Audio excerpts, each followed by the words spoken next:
Iran and the US still can't agree on terms to end this war once and for all. Iran is demanding zero limits on nuclear enrichment and full US military withdrawal from the Gulf. They also want reparations, all sanctions lifted, and every UN resolution against them terminated. Any one of these accepted by America would look like a major defeat.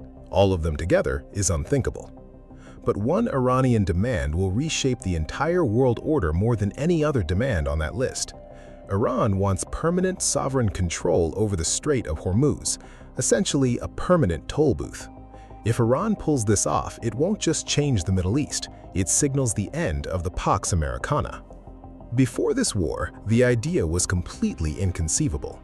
Hormuz has always been an international waterway. Under international maritime law, tolls on natural straits like Hormuz are strictly forbidden. The UN Convention on the Law of the Sea, ratified by over 170 nations, guarantees free passage for all vessels. Financial barriers on international straits are banned. The US Navy has protected and guaranteed that freedom of navigation for the entire world since World War II. Until February 2026, all merchant shipping moved through Hormuz freely. Then, the war changed everything. During the war, Iran announced a complete closure, threatening missiles and drones on any ship that entered. As the war went on, Iran built an improvised toll system, charging tankers a fee for safe passage. Fees were paid in cryptocurrency, stablecoins, or Chinese yuan, and countries actually started paying.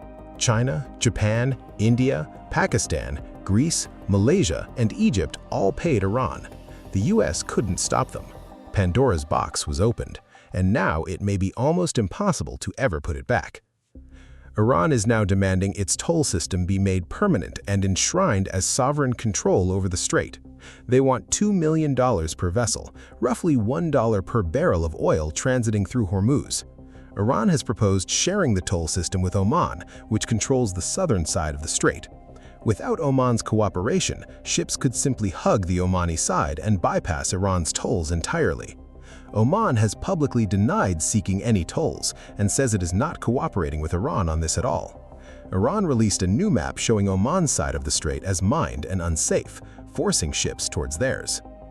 If Iran gets its way, it will effectively control the tap to every Gulf Arab economy on Earth. Think about what actually gives Saudi Arabia its global power. The answer is oil spare capacity, latent production that can be brought online fast to respond to supply shocks. Saudi Arabia controls 50 to 60% of the world's spare oil capacity. The GCC controls up to 95%. That makes the GCC the central bank of global oil, able to move prices and inflation more than anyone else. But that power has always depended on freely exporting oil through the Strait of Hormuz. If Iran controls the strait, it becomes the dominant global swing producer of oil overnight. Don't like the oil price? Iran simply adjusts how many tankers it lets through, up or down, on demand. If Saudi Arabia or the UAE crosses Iran, Tehran can just block their tankers and choke their economy. If Iraq or Kuwait tries to build a pipeline around Hormuz, Iran shuts the strait down and starts them out. Hormuz control would transform Iran into the undisputed regional hegemon of the Persian Gulf overnight. Saudi Arabia's role as the world's most important oil swing producer would shift directly to Iran. Trump has shifted positions repeatedly. At times, he seemed indifferent to Iran setting up a toll booth. Then he said it crosses a red line. Then he floated a joint US-Iran venture to profit from it together. Whether Iran controls it alone or shares it, consequences may seem minor at first, but won't stay that way. A Brussels think tank calculated the toll would raise global oil prices by only 5 to 40 cents per barrel. That's a bargain compared to the extra $40 per barrel caused by the strait being fully closed.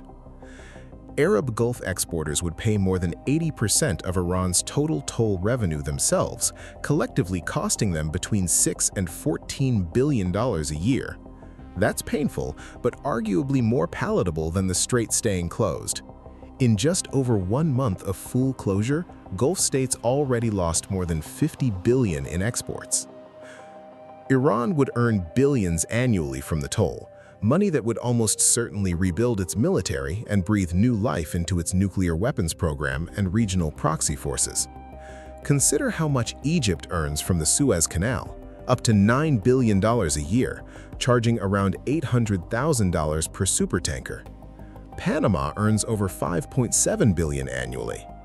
Iran's Hormuz toll could fund as much as 1/7 of the entire Iranian government's operating budget, enormous leverage for a country still under heavy sanctions with shattered infrastructure. But major obstacles remain. Paying Iran a toll means paying the IRGC directly, designated a terrorist organization by both the US and the European Union. Shipping firms paying the toll could face fines and lose their insurance policies. But the US and EU might look the other way because keeping the strait closed is economically far worse. The continued closure is also handing Russia a massive geopolitical windfall in Ukraine. Russia is a top 3 global oil producer, and the think tank calculated it could earn between 45 and 150 billion in extra oil revenue, much of it funneled straight into the war in Ukraine. If the toll opens the strait instead, Russia's windfall drops to under 1 billion. That gives America a real incentive to accept the toll. It denies Russia tens of billions for Ukraine. But accepting the Iranian toll booth carries massive long-term consequences that may only emerge later. It would legitimize coercion. Iran would keep applying pressure on Hormuz for further concessions indefinitely, and it would be a blatant violation of decades of international maritime law. Natural straits are legally distinct from artificial canals. Canals can charge tolls because they cross sovereign territory and require maintenance.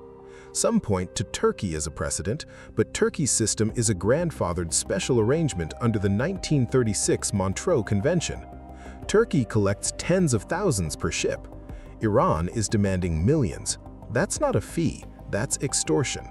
But the extortion might still be seen as better than the alternative. If Hormuz gets a toll booth, it could herald the return of pre-World War II trade history. For most of human history, tolls and tributes at choke points were the norm. For centuries, Denmark enforced the sound dues on all merchant traffic between the Baltic and North Seas. Ships that refused had Danish artillery open fire on them.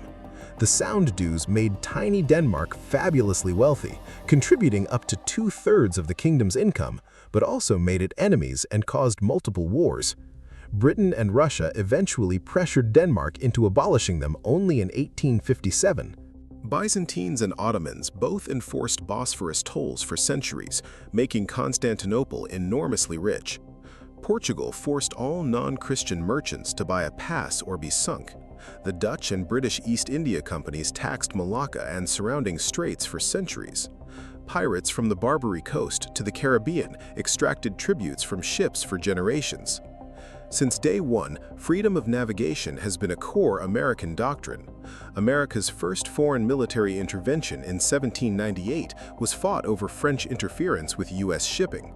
After World War II, the U.S. Navy assumed responsibility for policing every sea lane on Earth, permanently guaranteeing that every major maritime choke point stayed open and free.